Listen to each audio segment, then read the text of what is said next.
ನಮಸ್ತೆ ಎಲ್ಲ ನಮ್ಮ ರೈತ ಮಿತ್ರರಲ್ಲಿ ಲಾಸ್ಟ್ ವಿಡಿಯೋದಲ್ಲಿ ಹೇಳಿದಾಗೆ ಇನ್ನೊಂದು ವಿಡಿಯೋದಲ್ಲಿ ಮತ್ತೆ ಇನ್ನೊಬ್ರು ಹೊಸ ರೈತರು ಜೊತೆ ಬರ್ತೀವಿ ಅಂತ ಹೇಳಿದ್ವಲ್ಲ, ಅದೇ ರೀತಿ ಇವತ್ತು ಇದೇ ಕೊಳ್ಳೇಗಾಲ ತಾಲೂಕು ಚಾಮರಾಜನಗರ ಡಿಸ್ಟಿಕ್ ಅಲ್ಲಿ ಬೂದಿತಿಟ್ಟು ಅಂತಕ್ಕಂಥ ಗ್ರಾಮದಲ್ಲಿ ಒಬ್ರು ಹೊಸ ರೈತರ ಜೊತೆ ನಾವು ಬರ್ತಾ ಇದೀವಿ. ಅವ್ರ ಹೆಸರು ಬಂದು ಪ್ರಭಣ ಅಂತ ಹೇಳ್ಬಿಟ್ಟು ಈ ಭಾಗದ ಒಬ್ರು ಪ್ರಗತಿಪರ ರೈತರು. ಸುಮಾರು ಇವರು ಒಂದು 15 ಇಂದ 20 ಎಕರೆ ವ್ಯವಸಾಯನ ಮಾಡ್ತಾರೆ. ಅದ್ರ ಜೊತೆಗೆ ಬಾಳೆಲಿ ತುಂಬಾ ಪ್ರಗತಿ ಹೊಂದಿರ್ತಕ್ಕಂಥವ್ರು, ತುಂಬಾ ಏನಂತಾರೆ ನಾಲೆಡ್ಜ್ ಇರ್ತಕ್ಕಂಥ ವ್ಯಕ್ತಿ ಇವರು. ಬಾಳೆನ ಸುಮಾರು ಒಂದು 5 ರಿಂದ 10 ಎಕರೆವರೆಗೂ ಮಾಡ್ತಿರಲ್ಲ ಸರ್ ಪ್ರತಿ ವರ್ಷ. ಏಲಕ್ಕಿ, ನೇಂದ್ರ, ಪಚ್ಚಬಾಳೆ ಎಲ್ಲಾನ ಬೆಳಿತಾರೆ. ನಮ್ದು ಲಾಸ್ಟ್ ಇಯರ್ ಇವರಿಗೆ ನಾವು ಪರಿಚಯ ಆಗಿದ್ವಿ.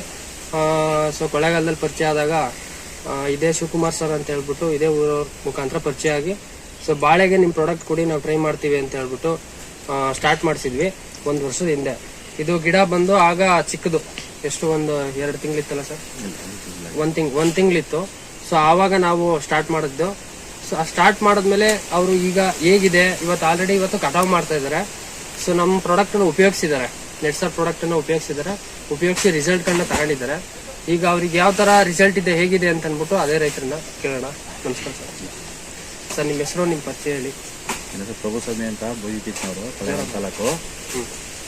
ನಾವು ನೆಟ್ಸರ್ ಕಂಪ್ನಿದು NPK ಮತ್ತೆ ಸ್ಟೀಮ್ ರಿಚ್ ಪ್ರಾಡಕ್ಟ್ ಎಲ್ಲ ಉಪಯೋಗಿಸಿದ್ರೆ ಎಲ್ಲ ಪ್ರಾಡಕ್ಟ್ ಉಪಯೋಗಿಸಿದ್ವಿ. ಈಗ ಇದನ್ನ ಯಾವ ತರ ಮಾಡಿದೀರಾ ಸರ್? ಅಂದ್ರೆ ಸ್ಟಾರ್ಟಿಂಗ್ ಕಲ್ಟಿವೇಶನ್ ಮಾಡಿದಾಗ ಇದಕ್ಕೆಲ್ಲ ಏನು ಗೊಬ್ಬರ ಹಾಕಿದ್ರೆ? ಸ್ಟಾರ್ಟಿಂಗ್ ಮಾಡಬೇಕು ಅಂದ್ರೆ ಒಂದು 25 ಟ್ರಾಕ್ಟರ್ ಕೊರಗೆ ಗೊಬ್ಬರ ಹೊಡಿಸಿದ್ವಿ. 2 ಎಕರೆ ಗೊಬ್ಬರ ಎಲ್ಲ ಚೆನ್ನಾಗಿ ಹೊಡಿಸಿದ್ದು. ಸ್ವಲ್ಪ ಚೆನ್ನಾಗಿ ಡ್ರೈ ಆಗಿತ್ತು ಭೂಮಿ. ಹೌದು, ಎಲ್ಲ ಇದು ಮಾಡಿದ್ದು ಕಂಪ್ಲೀಟ್. ಈಗ ಯಾವ್ದು ಮಾಡಿದ್ರ ಸರ್? ಈಗ ಕಂಪ್ಲೀಟ್ ಪೂರ್ತಿ ನಾವು ಯಾವ್ದು ಇದರನ್ನೇ ಹಾಕಿಲ್ಲ, ರಾಸಾಯನಿಕನೇ ಹಾಕಿಲ್ಲ, ಎಲ್ಲ ಬೇರೆ ಯಾವುದೇ ರೀತಿ ಗೊಬ್ಬರವನ್ನ ಉಪಯೋಗಿಸ್ತಾನೆ ನಮ್ಮಲ್ಲೇ ಕಂಪ್ಲೀಟ್ ನಮ್ಮ ಗೊಬ್ಬರನೇ ಬೆಳೆದಿದ್ದಾರೆ. ಈಗ ಇದಕ್ಕೆ ಎಷ್ಟು ಬಾರಿ ಡ್ರೆಂಚಿಂಗ್ ಮಾಡಿದಾರೆ ಸರ್? 4 ಬಾರಿ ಮಾಡಿದ್ವಿ. 4 ಬಾರಿ ಡ್ರೆಂಚಿಂಗ್ ಮಾಡಿದ್ದಾರೆ. ಮತ್ತೆ ಸ್ಪ್ರೇಗಳು ಎಷ್ಟು ಬಾರಿ ಮಾಡಿದ್ದಾರೆ? 2 ಸರಿ. ಒಂದು ಬನಾನಾ ಸ್ಪೆಷಲ್, ಮತ್ತೆ ಇನ್ನೊಂದು ಸ್ವಲ್ಪ ಚಿಟ್ಟೆ ಬಂದಿತ್ತು ಅಂತ, ವೈಟ್ ಚಿಟ್ಟೆ ಬಂದಿತ್ತು ಅಂತ ಹೇಳಿ ಲಾರ್ವಿಸೈಡ್ ಅಂತ ಹೇಳಿ ಒಂದು ಪ್ರಾಡಕ್ಟ್ ಕೊಟ್ಟಿದ್ದು ಮಾಡಿದ್ದು. ಸೊ ಅದನ್ನ ಸ್ಪ್ರೇ ಮಾಡಿ ಈಗ ನೆಕ್ಸ್ಟ್ ಕೊನೆಗೆ ಸ್ಟಿಮ್ರಿಚ್ ಅನ್ನ ಸ್ಪ್ರೇ ಮಾಡಿದ್ದು. ಮತ್ತೆ ಯಾವುದು ಮಾಡಿದ್ರು. ಡ್ರೆಂಚಿಂಗ್ ಮಾಡಿದಾಗ ಯಾವ್ಯಾವ ಪ್ರಾಡಕ್ಟ್ ಮಾಡಿದ್ರಿ ಸರ್? ಡ್ರೆಂಚಿಂಗ್ ಮಾಡಿದಾಗ ಮಾಮೂಲಿ NPK ಮತ್ತೆ ಸ್ಟೀಮ್ ರಿಚ್, ಸೇತು ಎಲ್ಲಾನು ಜೀವಾಮೃತ ಮಾಡಿ ಗಿಡಕ್ಕೆ ಡ್ರೆಂಚ್ ಮಾಡಿ ಗಿಡಕ್ಕೆ 60 ಲೀಟರ್ ನಂಗೆ ಕೊಡ್ಬೇಕು. 60 ಲೀಟರ್ ಹಂಗೆ ಅರ್ಧ ಲೀಟರ್ ಫಸ್ಟ್, ನೆಕ್ಸ್ಟ್ 3/4 ಲೀಟರ್, ಆಮೇಲೆ 1 ಲೀಟರ್ ಈ ತರ ಡ್ರೆಂಚ್ ಮಾಡ್ಕೊಂಡ್ ಬಂದಿದ್ದಾರೆ.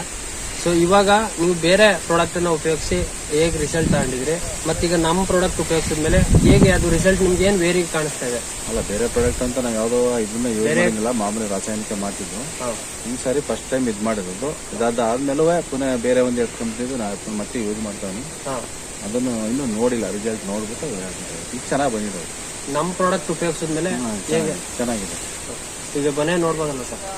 ಬನೆ ತುಂಬಾ ಚೆನ್ನಾಗಿದೆ.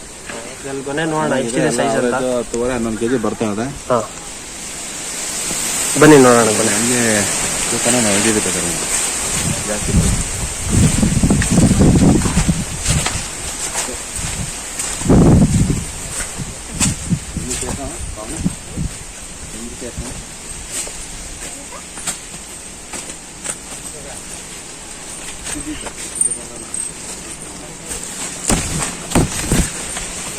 ನನಗೆ ಅನ್ಸುತ್ತೆ